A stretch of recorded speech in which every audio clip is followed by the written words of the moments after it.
Hi, church. It's such a joy and a privilege to meet you all in this online experience. Even before we start our service, I know all of us have had a hectic week. A lot of us could be drained. A lot of us could be literally empty. Some of us might have just had the tough week of probably losing a loved one, or some of you are probably on the road to recovery.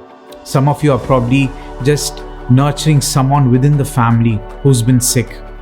Some of you are just probably been sitting in your house worried of what's happening around you. And I just want to tell you that today is a day when we can actually surrender ourselves. Specifically today, why? Because today we are celebrating Pentecost Sunday. It's a reminder for us that the Holy Spirit came down, and He came down to a bunch of people who were waiting. And so today, even as we start the service, if there's one thing that I would ask all of you is that, can we wait? Can we lay aside everything else? The day of Pentecost, even as the disciples were waiting that day, they all quietly waited and they were in prayer.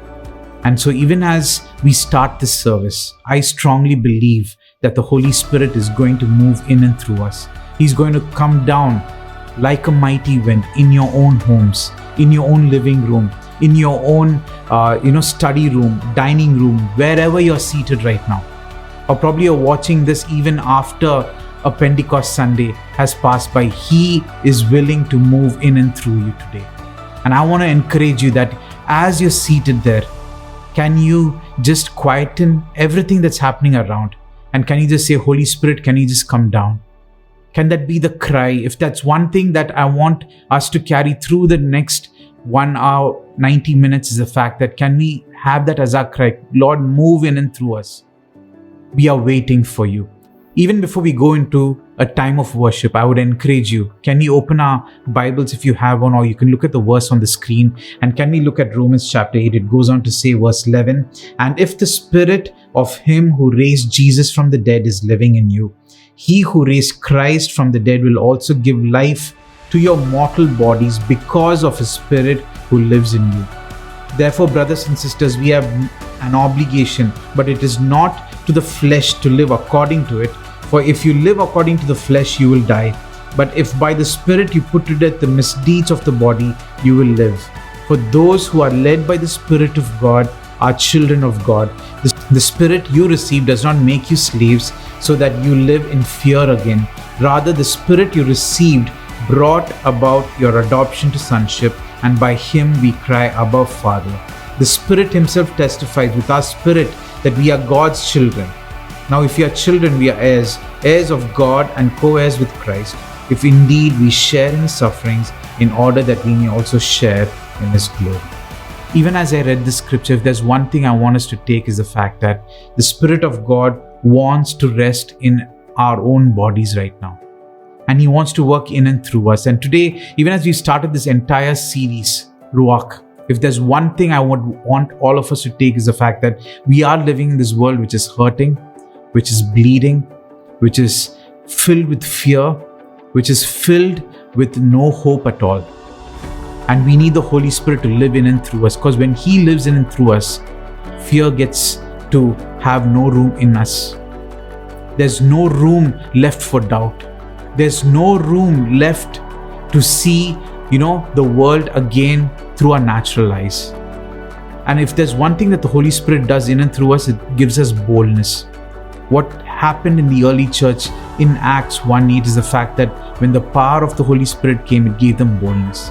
And so today, church, I want us to be encouraged that even as we wait on the Holy Spirit, there are a couple of things I want to tell. First, for those of you who have already received the Holy Spirit, may we in boldness worship God. May we in boldness declare Him. Let us raise our hands up and let us sing aloud His praises. For those of you who have not received the Holy Spirit, can you have an expectant heart? He comes when you ask. That's the beauty about the Holy Spirit.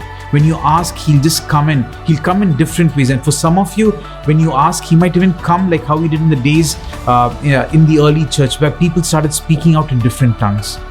Today we are so driven by popular culture, what this entire experience is. But when you rely on the Holy Spirit and when He fills you, you start speaking out a language which, our earthly wisdom cannot understand. And we start praising God and we start exalting Him. And so today, if you want that, you can receive the Holy Spirit in the places that you are. So even as we worship, can we worship God? And my prayer is that we will receive the Holy Spirit. We will be partakers of this wind that the Holy Spirit brings into our lives, so that we'll be able to worship Him in spirit and in truth. So church, even right now, can we all just lift our hands and worship Jesus?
fountain I drink from.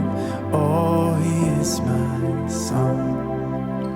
Let the King of my heart be the shadow where I hide, the ransom for my life. Oh, He is my song. You are good, you're good. Oh, you are good, you're good. Oh, you are good, you're good. Oh, you are good, you're good.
Lord, we thank you, Lord Jesus. We thank you. We lift our hands right now, Lord Jesus, and we give you glory. We give you honor. We thank you for all that you've done, Lord Jesus. Lord, today, even right now, we just want to thank you, Lord. Thank you, Lord, for keeping us safe. Thank you, Lord, for giving us life, for health, for strength, Lord. Lord, there are many, Lord Jesus, within our friends, within our family circles, within people who we know who've passed away, Lord Jesus. But Lord, today, if we can actually be part of a service, if we can lift our hands, we are grateful that we have breath, Lord Jesus, in our bodies. We have life in our bodies, and we want to say thank you, Lord, right now. Thank you, Lord. Holy Spirit, I pray that, Lord, even as we, as a church, Lord, across different locations, even as we are seated across different, parts of the city, parts of the nation, and around the world, even as we raise our hands right now, Lord, we stand in the gap, Lord Jesus. As a church, we stand in the gap and we raise our hands right now, Lord. We pray, Lord, for this entire pandemic, Lord Jesus, especially for the nation of India, Lord, which is out of control. And we pray that, Lord, your mercy, Lord, would come upon our land, Lord Jesus.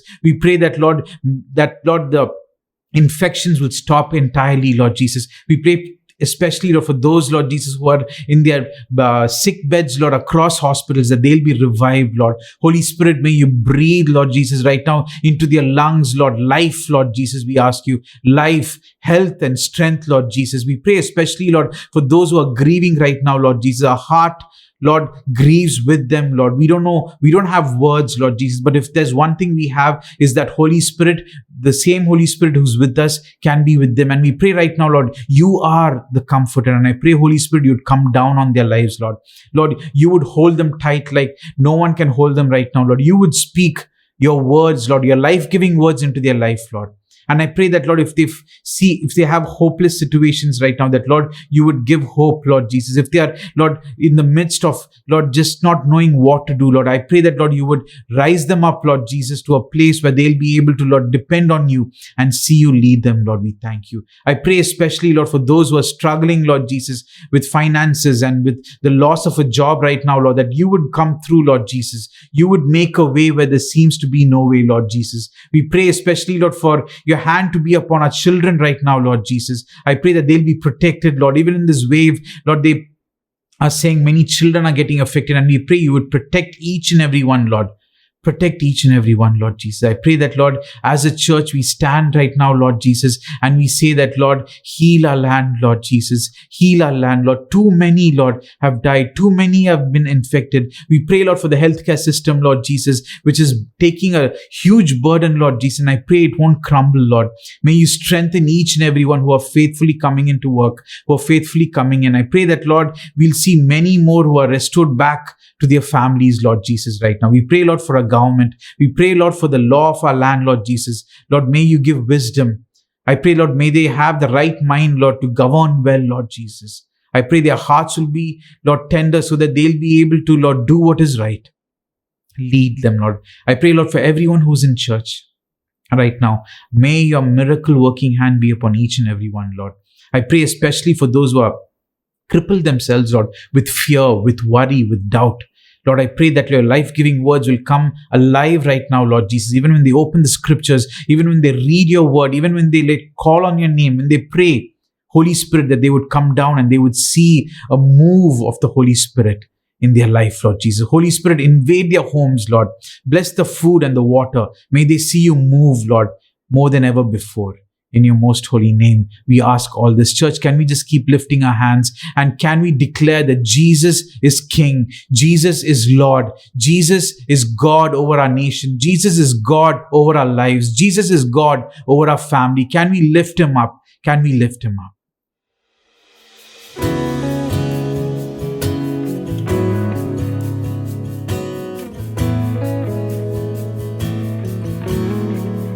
In Christ alone, my hope is found.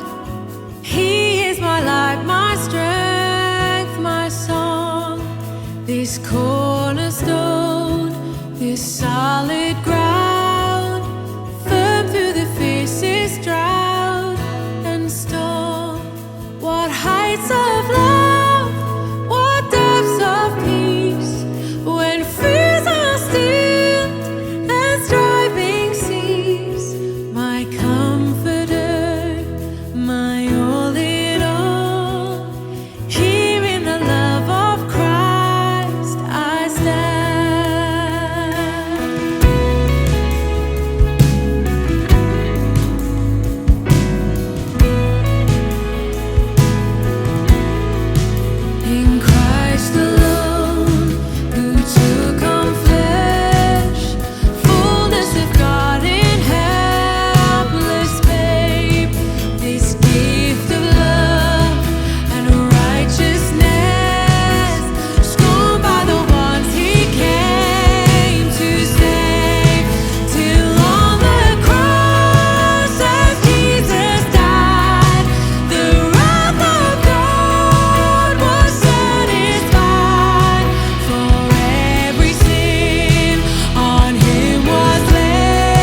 If you need prayer or just someone to speak with, please contact us on this number. We would love to get in touch with you since we believe that when we pray together, there is power in agreement.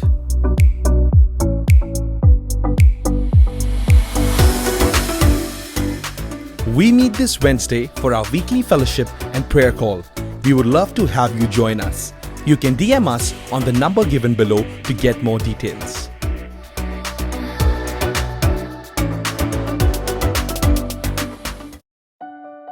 Seeking God every day is necessary in order for us to thrive and to be transformed. We, as the church, have published a few Bible plans on the YouVersion Bible app. All you have to do is to download the app and search for We Are Zion Chennai on it. You can do the plans alone or with your friends. Our desire is that through doing these plans, you will develop a deep love for God and His Word. If you struggle to stay disciplined in your reading of the Bible regularly, we would love to do a plan with you and help you develop this life-changing discipline.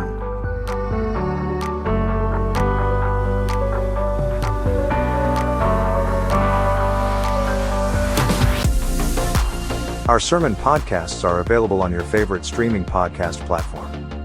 Make sure to search for Sermon Podcast We Are Zion.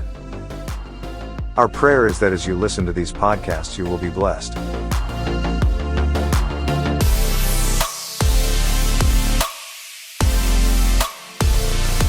Church, even before we get into the Word of God, it's our joy and our privilege to actually play a video which we indeed played last year. And it's called Consumed. It's an invitation for each and every one of us to be consumed by the Holy Spirit. And, even as we released it last year, we did a soft release. And this year we were able to get it translated into 3 other languages. And I personally want to thank each and every one of you in church for your generosity, because we've made this available for many other churches across our nation in other languages also, and they've been using it for their services. And we are so glad. And today, church, if there's one thing, even as we are going through this entire series, Ruach, there's one thing is that may we be consumed. Today, a lot of us are consumed by fear. A lot of us are consumed by doubt. May that all get replaced and may we be consumed by the Holy Spirit. The Holy Spirit, who is God, who is a promised person by us when we've decided to follow Jesus, that He will be with us no matter what. We can call on His name and He will answer us. He will listen to us. And so even as we watch this video, our prayer is that you will be consumed by the Holy Spirit. We know God as Father. We also know God as the Son, Jesus. But there was a third person who was with them from the beginning. He was present and active with the Father at creation. He inspired His chosen ones and walked them through the good times and the bad. He was the one who gave skill to the skillful, strength to the mighty, courage to the warrior, wisdom to the wise, and influence to the influential. He was also the one who held up the tottering, empowered the weary, remembered the forgotten, conceived the inconceivable, inspired the uninspired, and equipped the unequipped in order for them to live powerfully and purposefully. The day of Pentecost made this same Spirit available to all who call on the name of the Lord, not just select individuals, but to everyone who made Jesus the Lord of their life. This ushered in a glorious new age, where the Church of Jesus was birthed and the Holy Spirit anointed all His people in order to live lives pleasing to God. Time moved on. History was made. Not just in the bright times, but even through the dark times of humanity, He continued to spark hope, create beauty, and empower His people to advance His purpose. He still does this and more. He is still here. Today we celebrate the presence of the Holy Spirit and the awesome power which He brings to every believer who invites Him in. He speaks on our behalf to the Father. He intercedes for us when we don't have the words. He consoles us in our grief and helps us in everything we say and do. He is our greatest asset in this Christian life. Without Him, we would live defeated and depleted. Without Him, the Bible would be just another book. The words would be devoid of power. Without Him, making God-honoring choices would be impossible. Without Him, our lives would be mundane cycles devoid of joy and peace. Are you in need of counsel that could change the trajectory of your life? In need of comfort when troubles overtake you and pull you under? In need of fresh inspiration? In need of a nudge in the right direction on this quest called life? In need of that extra surge of power when you feel like you're running on empty? You need the Holy Spirit all day, every day. You can never have too much of Him. He is the source of everything you will ever need to live life during these turbulent times. Let His fire fill you, consume you, and catapult you into your calling here on earth.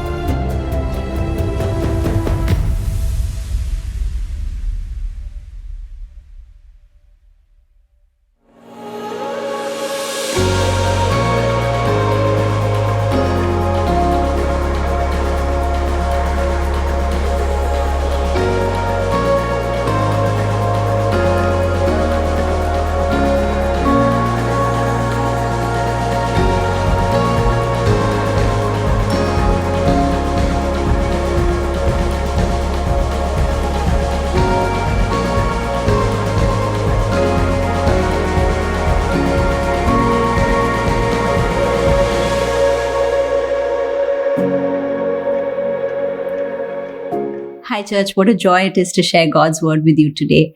As you know, we've begun the series on the Holy Spirit called Ruach. And today we're looking at Ruach, our source of power, Ruach, our power. Last week, Pastor Gershom shared with us about how Ruach is our inspiration. But today we're going to be looking at how the Holy Spirit and His power are so essential for our lives. Today is Pentecost Sunday. And you know the story of Pentecost, I'm sure, where the Holy Spirit came upon the apostles in the upper room in such a mighty, violent way, like a wind, and settled on them like flames of fire. And because of which they could speak out in different tongues. And it didn't just end there. The upper room experience literally infiltrated every part of their lives. They went to the ends of the earth. They took the gospel of Jesus with them, and they lived powerfully. And so today, I want us to look at a little different passage. We're going to be looking at Luke chapter 24, verse 49. This is what Jesus said in Luke. This is Luke's version of the Great Commission. This is what it says. And behold, I am sending the promise of my Father upon you, but stay in the city until you are clothed with power from on high. Acts 1:8 says something similar, but you will receive power when the Holy Spirit has come upon you, and you will be my witnesses in Jerusalem and in all Judea and Samaria and to the ends of the earth. The Holy Spirit on the day of Pentecost became someone real to the people. He literally rested on them, and He enabled them to be witnesses for Jesus to the ends of the earth. And today we live in a time where the Holy Spirit is as active as He was back then. He still wants to come into all our lives. He still wants to gird us with power for everything that we have been called and commissioned to do. But why do so many of us live powerless lives? Why do we live as if the Holy Spirit doesn't dwell with us? So I just wanted to give you an explanation using one of my accessories. So if you notice, I'm wearing something new today. I'm wearing a nose ring. So this is not a permanent accessory for me because I just know that it doesn't work with every outfit that I wear. So what I do to make sure it doesn't look off, I got clip-on nose rings, both in bronze and silver, and then I just wear it as it works with an outfit, right? So what happens is if I feel the nose ring doesn't work with an outfit, I just remove it. And so sometimes we as Christians, we treat the Holy Spirit like that. We say, you know what, Holy Spirit, I need you for my job because I want to climb this corporate ladder. So I know you give wisdom, so give me wisdom for that. But then with my marriage, I think I've got it figured out. I don't need you there. Or we say, you know what, I really need help with my teenager because I'm at my wit's end. So Holy Spirit, help me. But then in dealing with my parents or my in-laws, God, I've got this figured out. I know what I need to do. But today, God wants us to come to this place of saying, hey, I want you to be consumed by the Holy Spirit. I don't want you to compartmentalize the Holy Spirit anymore. No, He wants us to be consumed. Consumed means that He is involved in everything all the time, all day, every day. That's what it looks like. Not just based on the outfit kind of nose ring kind of day. No, he wants to be involved in everything I say and do. He wants to be involved in my life from the time I wake up to the time I lay my head down at night. He wants to be involved in my dreams and visions. He wants to be involved in how I live my life with my husband, in how I run my home, in how I do business, in how I teach, in how I write. Consumed by the Holy Spirit means that he infiltrates and is part of everything that I do. And so today we're going to be looking not at the standard passage from the book of Acts, but we're going to be looking at the Old Testament and looking today at one prophet who was heavily under the influence of the Holy Spirit, because he could not have done the things he did if it was not for the influence of the Holy Spirit on his life. And this prophet is none other than Elijah. So we're going to be looking at the book of 1 Kings and 2 Kings and just understanding what this power looked like and why this power was so rampant and effective in his life. So when we look at Elijah, we look at the setting of which Elijah actually arrives on the scene. The setting is very well described in 1 Kings chapter 16, verses 30 to 31. This is what it says. Ahab, son of Omri, did more evil in the eyes of the Lord than any of those before him.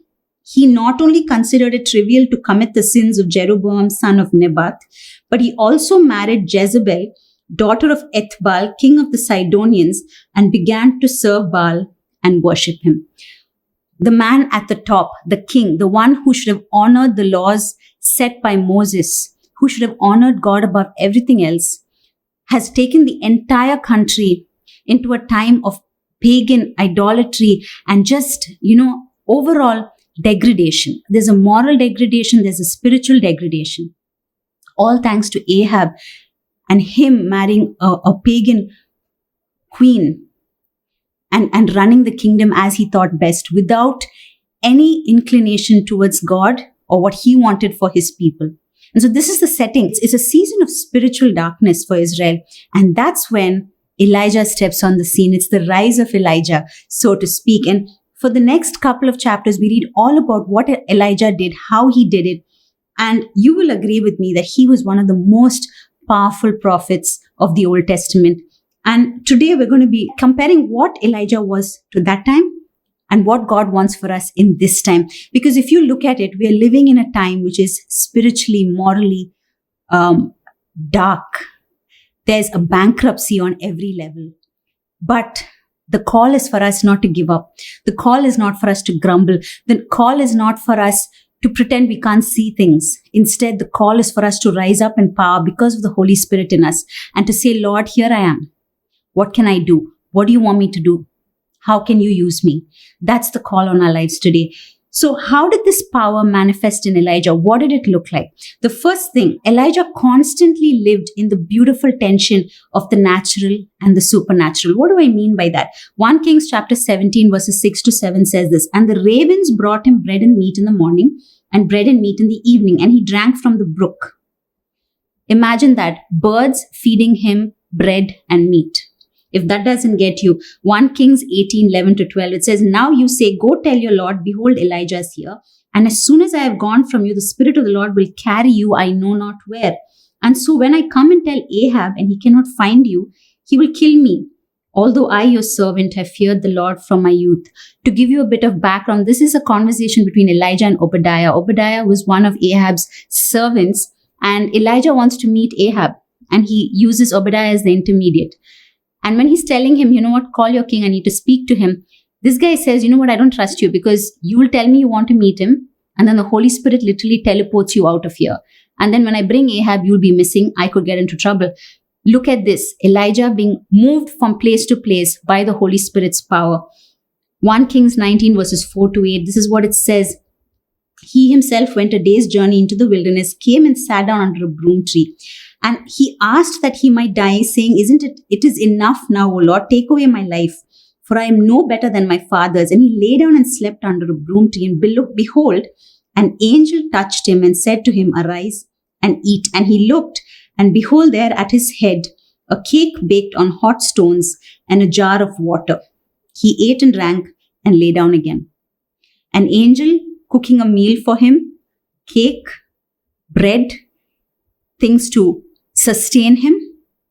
Look at the tension between the natural and the supernatural. 1 Kings 17 verses 21 to 22 says, Then he stretched himself upon the child 3 times and cried to the Lord, O Lord my God, let this child's life come into him again. And the Lord listened to the voice of Elijah, and the boy lived. This is a story where he's taken to a village and he lives with a widow and her son, and the son abruptly dies. And the woman brings the son and says, What have you done? Why has your God forsaken us? And then Elijah lies down on the child 3 times, stretches himself out in a supernatural act, and the child is raised to life. You and I, so often we get caught up in either the natural or only the supernatural. We don't tread this beautiful line where there's a constant tension between the natural and the supernatural. What do I mean by that? When we live wholly in the natural, we're looking at things like bread, water, sustenance, what we need for each day. When we live wholly in the supernatural, our heads are in the clouds. We are really of no earthly importance because we're always thinking of something without actually providing the tangible needs of those around us. But here, Elijah lived in this place where he needed bread and water for his sustenance. He was depressed. He was discouraged. He had just had a huge victory, but his life was under threat. And so he's lying down under a broom tree and saying, Lord, take my life. And an angel comes, prepares food for him, and feeds him.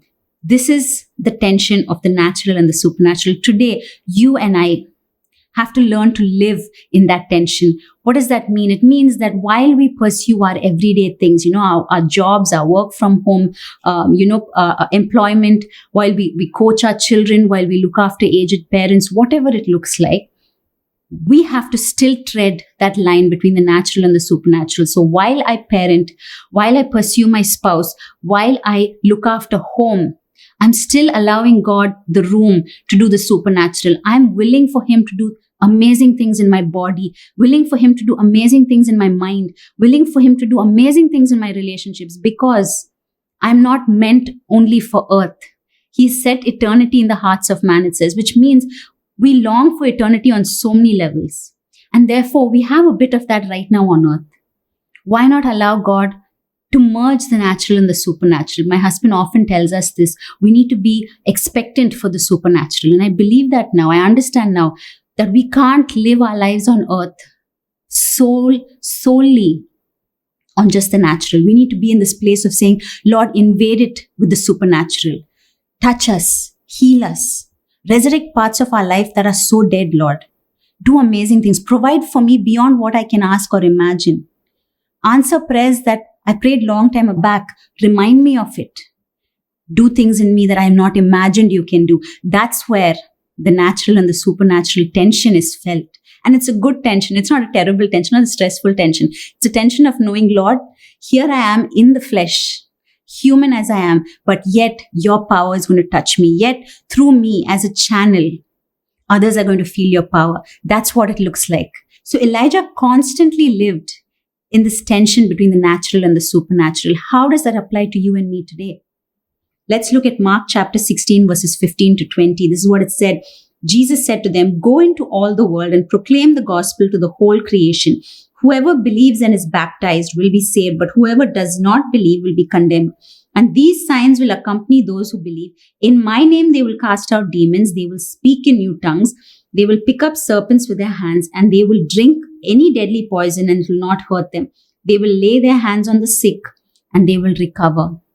This doesn't mean that we play around with snakes or with poison. That's not what it means. It means that even in the hardest situations where evil tends to hit us, when evil blindsides us, when we feel overrun by our circumstances, he will give us the power to overcome. That's what this is talking about. And that's when we live in the tension of the natural and the supernatural. Because let's face it, we're not yet heavenly beings. Here on earth, we feel every ache and pain. We feel grief. We feel loss. And in that humanness, his supernatural power will invade. And we constantly must live in that beautiful tension. So that's the first thing. Elijah lived constantly in that tension between the natural and the supernatural. The second thing is he consistently stood up against evil. Let's look at chapter 18, verse 21. This is what it says. Elijah came near to all the people and said, How long will you go limping between two different opinions? If the Lord is God, follow him. But if Baal, then follow him. and the people did not answer him a word. So this is the scene where there's a contest on Mount Carmel between Elijah and the prophets of Baal. And here he's openly telling the Israelites who have gathered, they're saying, guys, you're constantly hobbling between two opinions. You're not sure that the God of Israel is the one true God. And you keep going back to Baal and you keep inquiring of him. But now, today, you need to make a choice. Unafraid, he stood up and spoke out against evil. There's another occasion where he does it in 1 Kings chapter 21, verses 17 to 19. Then the word of the Lord came to Elijah the Tishbite, saying, Arise, go down to meet Ahab, king of Israel, who is in Samaria. Behold, he is in the vineyard of Naboth, where he is gone to take possession. And you shall say to him, Thus says the Lord, Have you killed and also taken possession? And you shall say to him, Thus says the Lord, In the place where dogs licked up the blood of Naboth, shall dogs lick your own blood. I don't know about you, but that's such a scary thing to go and tell the ruler of the land. This is what God says. You and your wife are going to be crow and dog food someday. Such a scary thing to say, but Elijah never minced words. He stood up boldly against those prophets of Baal. He stood there boldly. He stood there boldly before Ahab. In later chapters, he stands boldly before Ahab's son, and he speaks out against evil. And this is not a one-off thing. That's why I said he consistently did that. It's funny because when you have children, you find inconsistencies in all of their behavior, just like is in us adults. So sometimes our daughter will consistently say, she'll stand for justice even in the small fights at home. She'll always say the truth. But then there's this 1 or 2 times when she'll tell a huge lie or cover up big time. And so she'll lose her credibility with us for a few days. But here is a guy who consistently stood up against evil. In the time that we live in, it's so hard to be consistent about anything. Let's face it, the minute we think we should have a consistent schedule, something happens in the city or in our town and just things go upside down. So consistency is hard, but can we consistently take a stand against evil today? What does that look like? What does that look like? Ephesians chapter 6, verses 10 to 13. A final word, be strong in the Lord and in his mighty power. Put on all of God's armor so that you will be able to stand firm against all strategies of the devil. For we are not fighting against flesh and blood enemies, but against evil rulers and authorities of the unseen world, against mighty powers in this dark world, and against evil spirits in the heavenly places. Therefore, put on every piece of God's armor so you will be able to resist the enemy in the time of evil. Then after the battle, you will still be standing firm. Twice, Paul writes, stand firm, resist the devil.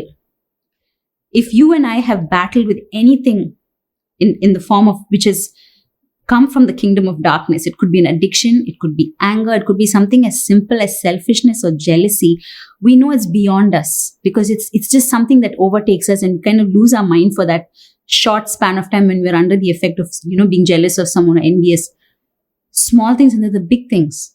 They're the big things that mess us up because they're not of God. They're purely evil. And at those times, you realize that we must stand firm. We have to resist the enemy. We have to push back with all we've got. And how do we do that? We do that by arming ourselves with the word of God, with the righteousness that comes from Jesus, with integrity that holds up our entire armor together, with a mind that belongs to Christ, with a heart that's protected, with the boots shod with the gospel of peace. That's what he's saying. When you clothe yourselves with the armor of God, you can stand firm and resist the devil. Resist is not a passive thing. It's an active thing. We resist him with the word of God as our offensive. We go forward and say, no more. This addiction, I'm done with it. This penchant to do evil again and again, enough. I'm not going to do it. And we resist him not just with our words, but with the word of God. And with every weapon at our disposal, be it prayer, be it praise, we unleash that and we resist the enemy. And we don't do it just maybe once a year. We need to sometimes do it every single day. It's a consistent resisting of the enemy. That's how in Elijah's life, we see this power so manifest. He consistently stood up against evil. There's no occasion where he actually thought, okay, no, chalega, I don't want to deal with this. This I leave. Never. He was always in the face of evil, denouncing it and telling them what God thought about it. And so today the call for us is to consistently stand up against evil. The third thing in which we see the power of God so manifest in Elijah's life is that he courageously spoke faith-filled declarations. Let me give you a few examples of that from the scriptures. Chapter 17 verse 1 in 1 Kings says this, Now Elijah the Tishbite of Tishbe in Gilead said to Ahab, As the Lord, the God of Israel lives, before whom I stand, there shall be neither dew nor rain these years except by my word. Look at the faith in that declaration. He's literally telling them, my God controls the environment, controls climate. I'm telling you there's not going to be rain. Second occasion, same chapter on verse 14, he says, For thus says the Lord, he's talking to the widow at Zarephath, the God of Israel says, The jar of flour shall not be spent, and the jug of oil shall not be empty until the day that the Lord sends rain upon the earth. When I was reading that chapter, I was feeling embarrassed for Elijah because here he's been instructed by God to go to this town. And he says, I've instructed a widow to look after you, to meet your needs. And he's asking the widow first for water. And then he says, okay, also get me bread. Like an afterthought, he says, just get me some bread. And she says, sir, I would love to give you bread, but I just have a little flour and a little oil. I plan to eat it and give that to my son. And then we plan to die. Very, very tragic circumstances. And he says, and then he makes this declaration. He says, don't worry. First, make me what I asked for, and then you and your son will have enough. I felt embarrassed about it, but Elijah, such a declaration of faith, because he said, hey, you know what? God's going to provide. In faith, you provide for me, God's going to provide for you. You're going to be overflowing. Today, we live in a time where positive affirmations and motivational talks are really garnering a lot of attention. People like that. But the truth is this. Positivity becomes toxic after a point because it starts to hurt people who are not feeling that genuinely. Today, the call on our life is to speak authentic words of faith. Where are your words coming from? Are they coming from a place of endless positivity which has no foundation of God's word? Because that will show. The cracks will show. The word of God is so powerful that when we speak it into our situation, it actually creates something, creates change. It creates ripples. It creates waves. It changes things. It changes us. The word of God should be used in our declarations, not empty-headed platitudes, not empty platitudes, but the powerful word of God. We live in a time of deconstruction. People want to deconstruct the faith. And when they do that, they say the word of God, I'm not convinced with everything about it. But here's the truth. The word of God is inspired by the Holy Spirit. Every bit of it. You and I may find errors in it. That's maybe because of copying or translating. But here's the bottom line. The word of God is powerful. The word of God is pure. Every word of God is pure. That's what it says. It's a shield to the blameless. So if you and I want to make those declarations which actually shift things, which actually change circumstances, it has to be the word of God that comes from our mouth, not just positive affirmations, but the word of God, for that has power. John chapter 6 verse 63, I love this verse. The Spirit alone gives eternal life. Human effort accomplishes nothing. And the very words I have spoken to you are spirit and life. Do you need any more proof that the word of God, like Jesus said, the word I have spoken to you is spirit and life? The Message version is even more blatant. This is what it says. The Spirit can make life.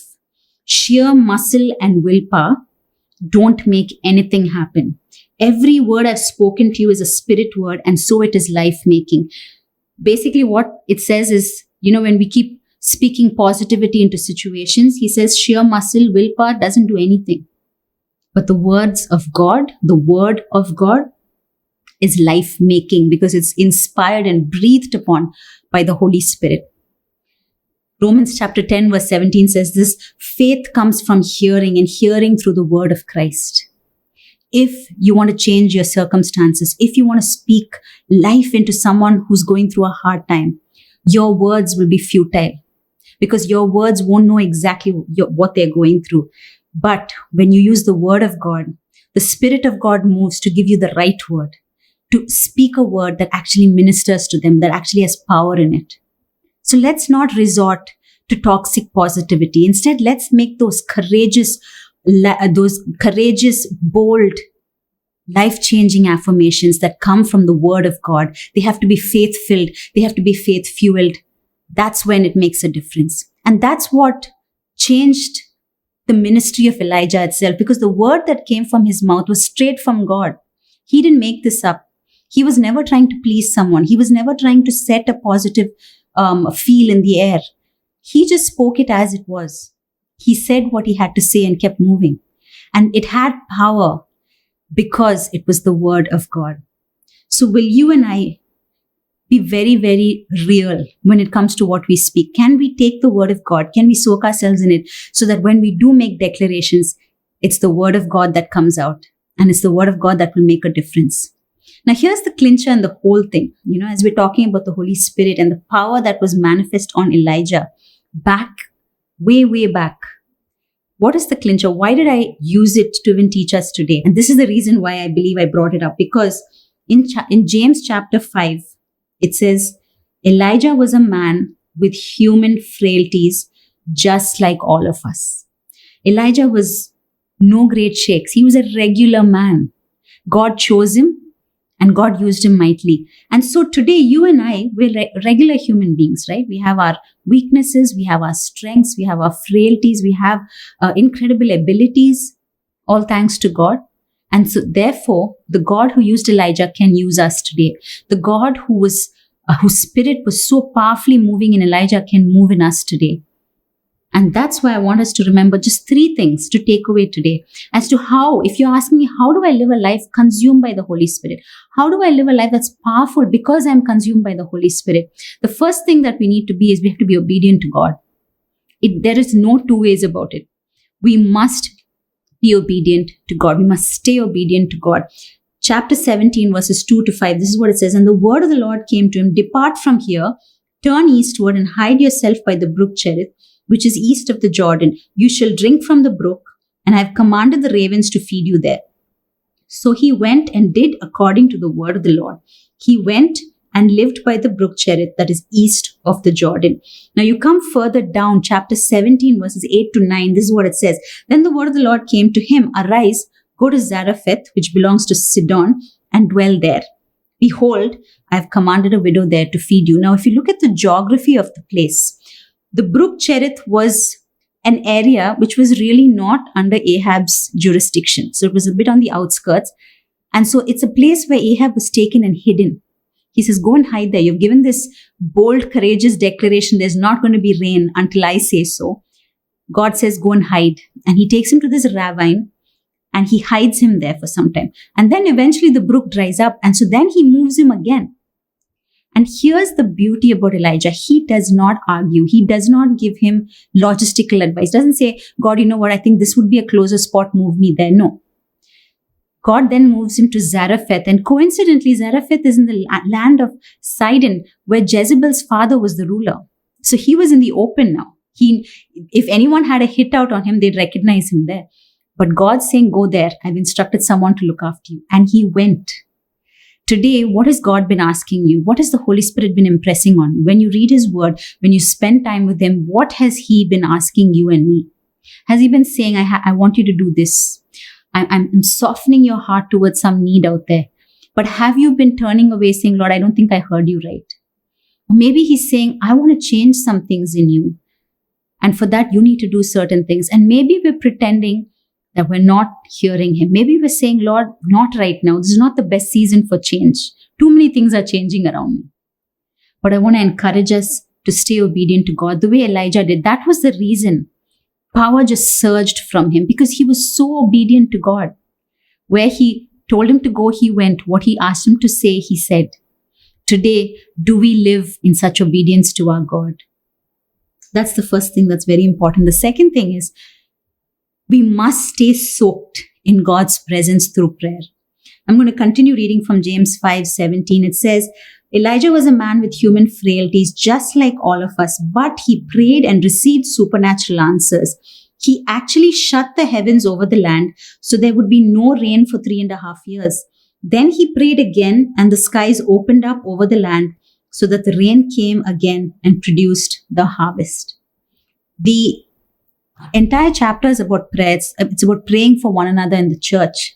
this particular chapter, James 5. And Elijah is used as an example of one who travailed in prayer, who was persistent in prayer.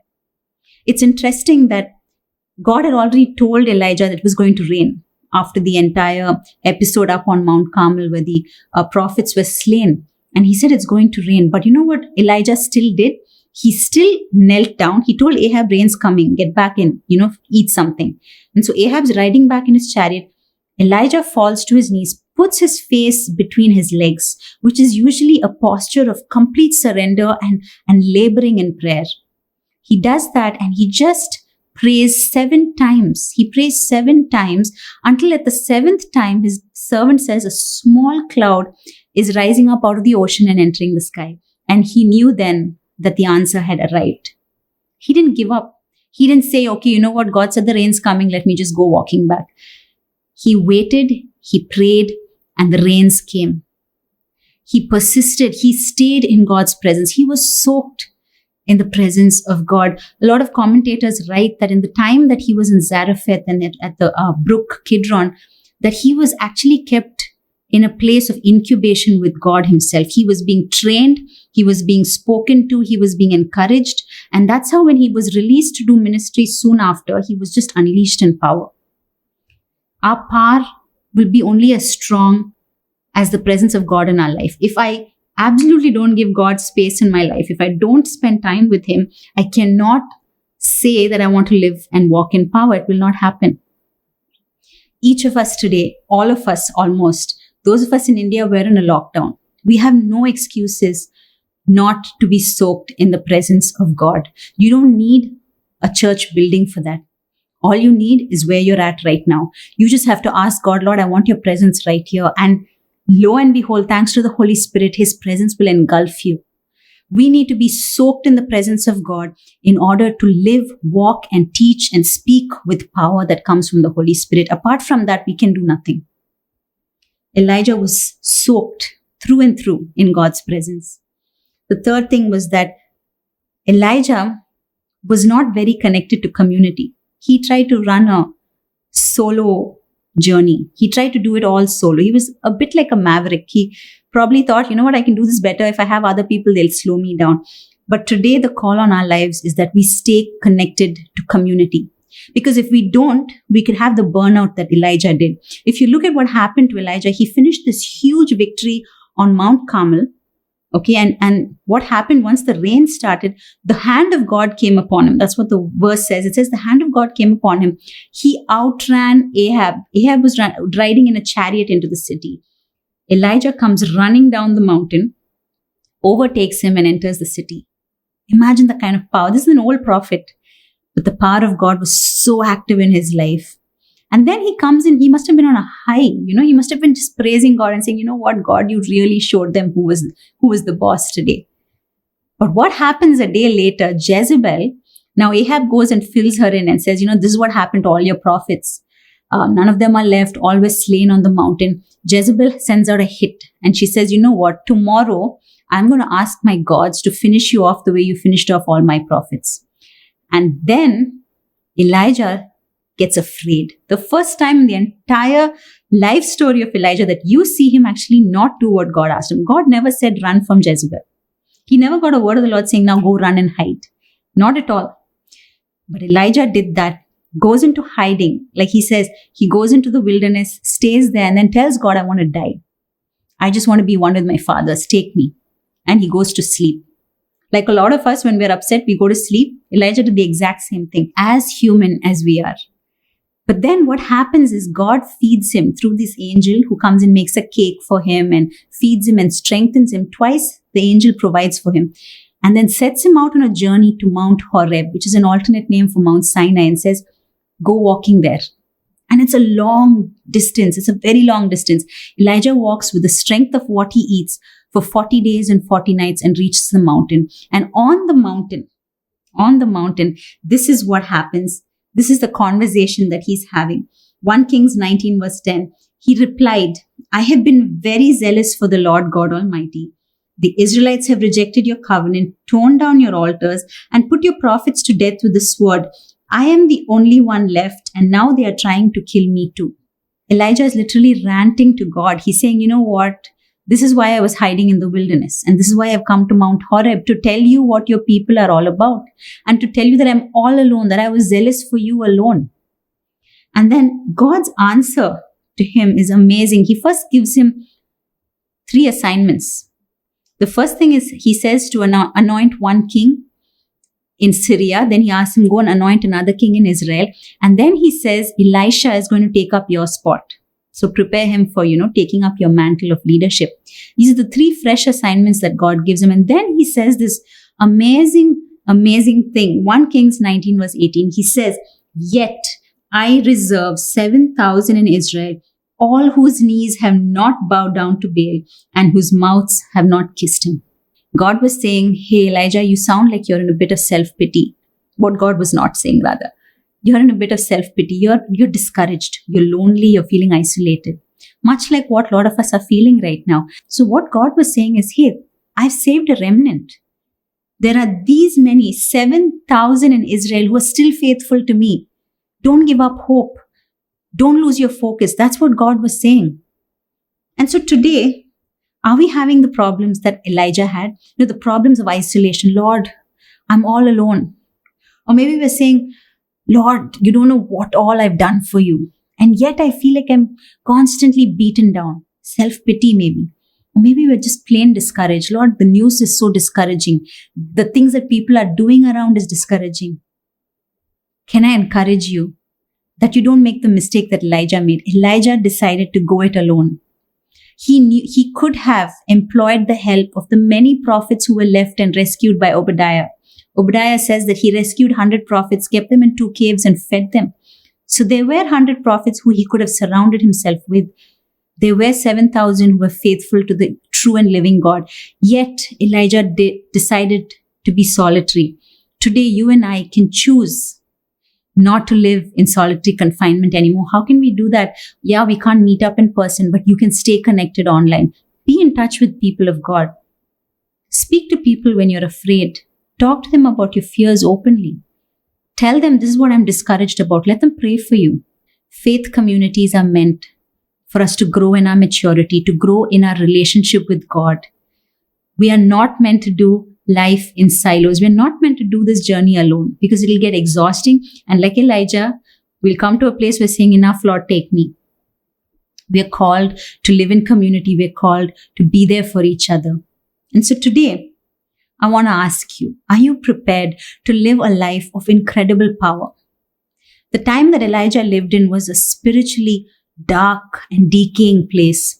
Ahab and Jezebel had created a system where there was spiritual and moral darkness, like I mentioned.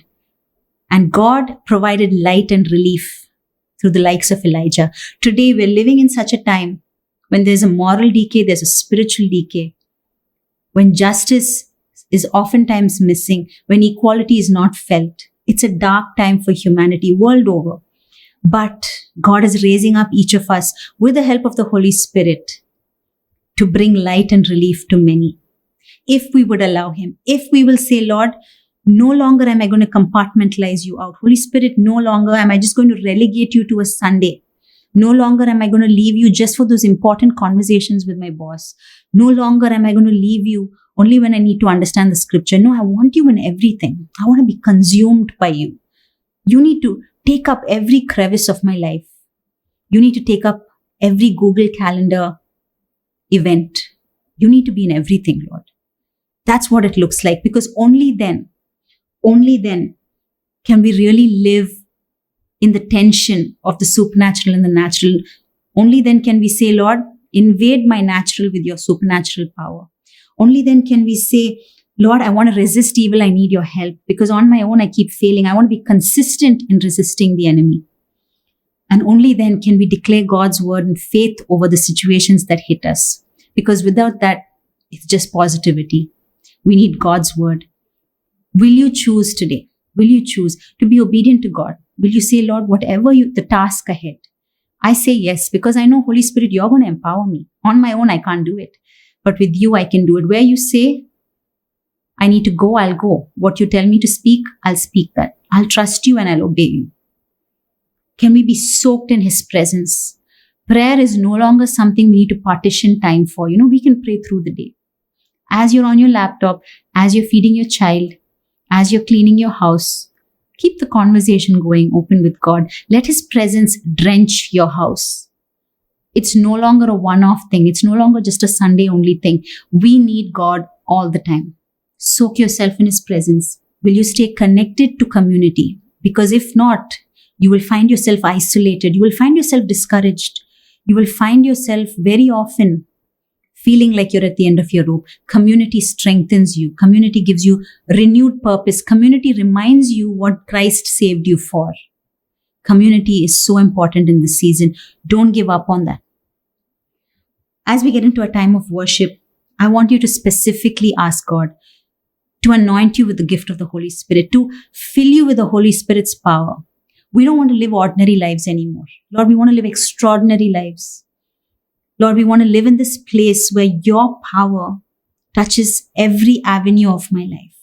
Can we ask God for that? Can we ask Him to fill us up to overflowing so that those who are around me experience you, Lord?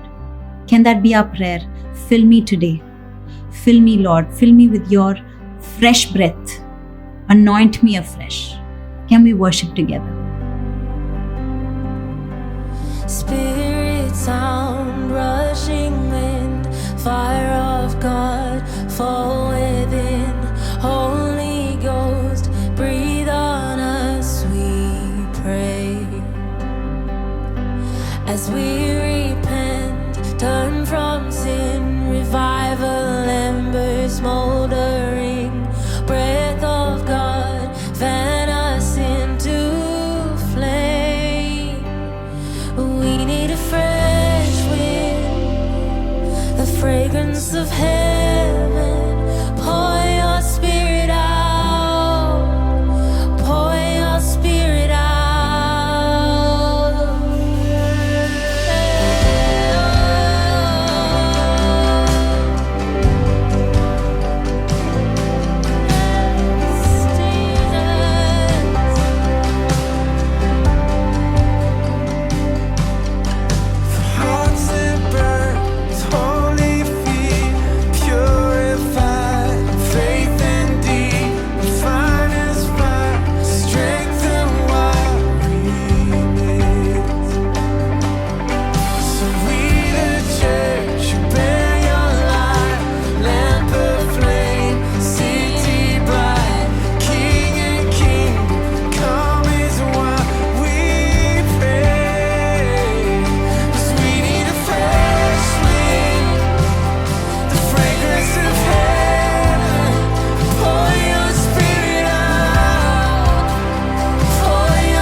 we praise, as we worship together, you just want a fresh touch of His Spirit. You want Him to pour His Spirit out into your heart, upon your life. It's not overly complicated. Just pray this right now. Just pray, pour your Spirit out. Just take a moment, just ask Him. Come, Holy Spirit. I need a fresh touch from you. We're desperate for you. Let's sing together, let all the redeemed. Let all the redeemed prophesy and sing. We can hear the wind blowing, blowing, blowing, move upon our waves. Sons and daughters sing. We can hear the wind blowing, blowing. We need a fresh wind, fragrance of heaven. Pour your Spirit out, pour your Spirit out. A holy anointing, the power of your presence. Pour your Spirit out, pour your Spirit out, pour your Spirit out. On our dry bones, on our broken hearts, pour your Spirit out. Renew our strength as we wait upon you, Lord.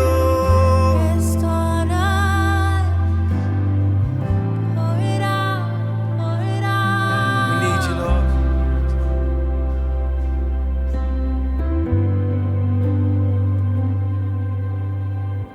Let us become more aware of your presence. Let us experience the glory of your goodness. Let us become more aware of your presence. Let us experience the glory of your goodness. Even now, You're so good to us, Lord. as we wait upon you. Goodness flows, goodness flows. As we wait upon We you. experience you, Jesus. Let your glory fall.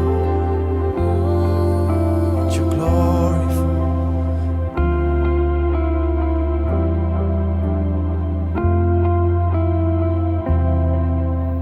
Father, we just thank you for your fresh wind. We thank you, Lord, that the anointing power of God is so amazing.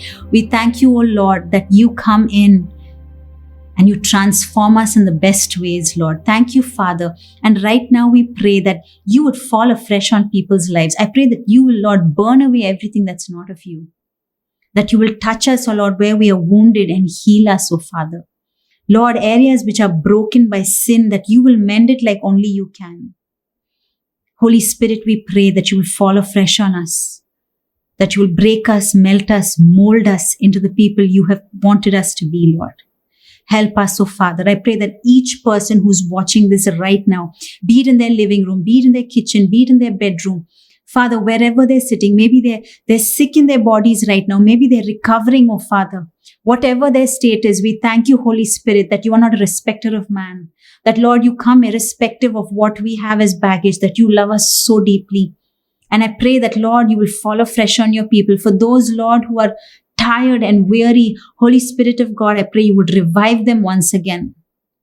I pray for those who are at the end of their rope, that, Lord, Holy Spirit, we pray that you will come in with your power. That, Lord, you will bring to mind people that they can connect with once again. I pray that, Lord, you will give them courage for the journey ahead. Father, I pray for those with questions. Holy Spirit, I pray that you will provide answers only you can give. Only you can give. We ask that you will come in. We give you access, oh Father. Come in. Once again, anoint us. Fill us up with your power. Fill us up with your strength. We need you, Lord. Help us to be consumed by you. Help us to live consumed. We love you and we thank you in Jesus' name. Amen. Amen.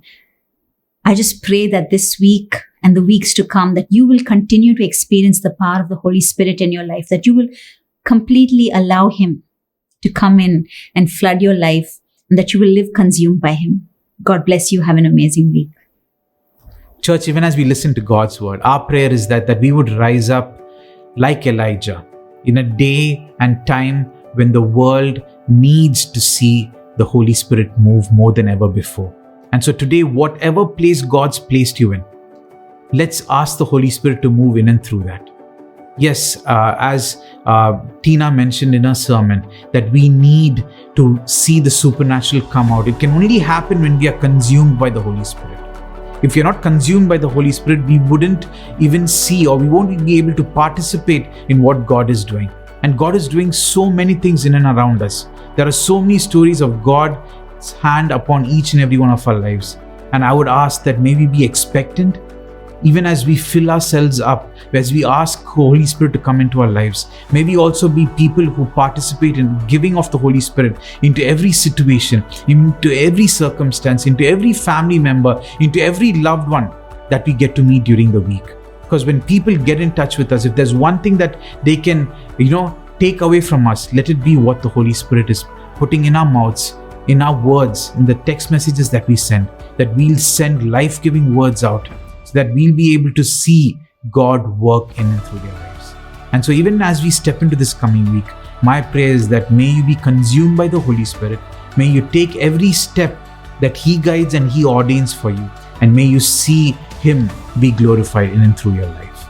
Can we commit this week into God's hands? Loving Heavenly Father, Lord, I pray that even as we step into another week, that you would go before us, Lord. Holy Spirit, I pray that, Lord, you will pave every way, Lord Jesus, for your children. I pray that, Lord, the doorposts of their houses will be protected. You would bless the food and water of your children, Lord Jesus. I pray that, Lord, let love abound, Lord Jesus. Let your peace, Lord, be within the four walls of their home, Lord Jesus. I pray that, Lord, whoever they interact with, whoever they get in touch with, whoever they, Lord, reach out to, may your Holy Spirit presence go into their lives, Lord Jesus. I pray that, Lord, we will see your hope, Lord, fill many of our people around, Lord Jesus, that they'll be able to experience you. And that, Lord, we in turn, Lord, will be able to glorify you, Lord. I pray especially, Lord, for those who are in trying circumstances, may they be consumed by the Holy Spirit. And may we as a church, Lord, stand in the gap for them, Lord Jesus, and intercede and hold on, Lord Jesus. We thank you. Be with us, bless us, go before us. In your most holy name we pray. Amen. Amen.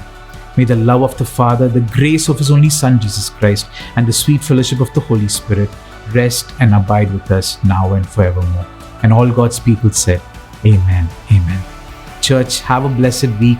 Go in peace. May the Lord protect your going in and coming out. Remember, whoever finds Jesus finds life. God bless you all. हे अति सुंदर, साहसी और अद्भुत भारत, तू इस विनाशकारी और शांतिहीन समय में भी निडर बना रहे। तू हर एक इंसान को बिना किसी भेदभाव के गले लगाए और हर एक प्राणी के जीवन की अहमियत को जाने। यहाँ पर बसने वाले कमजोर और शक्तिहीन लोगों के साथ अतिरिक्त देखभाल व सम्मान के साथ व्यवहार होने पाए। होने दे कि बलवान और धनवान लोग दूसरों के लिए अपने आप को देने वाले हों। तुझे महामारी से छुटकारा मिले और तू पुनः बलशाली बनकर खड़ा हो जाए। तेरे लोग साबित करें कि वे पहले किसी समय की तुलना में अभी ज्यादा लचीले हैं। हमारी संतानें पुनः स्वतंत्रता और आनंद के साथ दौड़ने वाली हो सके। होने दे कि हमारे बड़े बुजुर्ग जवानों की सुरक्षित चढ़ाइयों में अगुवाई कर सके। होने दे कि हमारे युवक व जवान आने वाली पीढ़ी के लिए नवीनता और आशा की राह तैयार करने वाले हों। हमारे लोगों के हृदय हमारे जीवनदायक परमेश्वर की ओर फिरने लगे। होने दे कि यीशु का प्रकाश वैभवशाली भूमि पर पड़ने पाए, जिससे कि उसे पुनः जीवन प्राप्त हो सके।